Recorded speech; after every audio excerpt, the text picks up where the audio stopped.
i7 ગુજરાતનો અવાજ। નમસ્કાર દર્શક મિત્રો, i7 ન્યૂઝ ગુજરાતીની સાથે હું છું આપની સાથે પાયલ બામભણિયા। તો જોઈએ આજના મહત્વના સમાચાર। વનબંધુ કલ્યાણ યોજના હેઠળ દાહોદ જિલ્લાના 13 પ્રાથમિક આરોગ્ય કેન્દ્રોને મળી નવી એમ્બ્યુલન્સની ભેટ। આદિજાતિ બહુલ એવા દાહોદ જિલ્લાના ગ્રામ્ય અને અંતરિયાળ વિસ્તારોમાં આરોગ્ય સેવાઓની વધુ સુદૃઢ અને ઝડપી બનાવવા માટે રાજ્ય સરકાર દ્વારા વધુ એક મહત્વપૂર્ણ પહેલ કરવામાં આવી છે।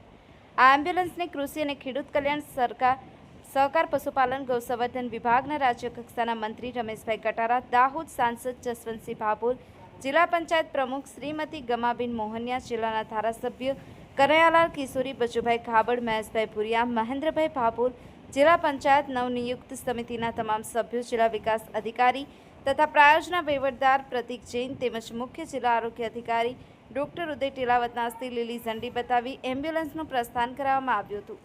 આ યોજના હેઠળ કુલ 1,94,23,404ના ખર્ચે 13 અદ્યતન એમ્બ્યુલન્સ ફાળવવામાં આવી છે।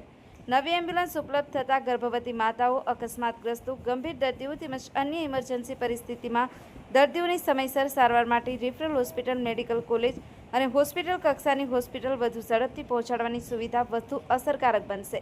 રાજ્ય સરકારની આ જનકલ્યાણલક્ષી પહેલથી દાહોદ જિલ્લાના હજારો નાગરિકોને વધુ સુલભ, ઝડપી અને ગુણવત્તાયુક્ત આરોગ્ય સેવાઓનો લાભ મળશે, જે સૌને આરોગ્ય, સૌની સુરક્ષાના સંકલ્પને વધુ મજબૂત બનાવશે।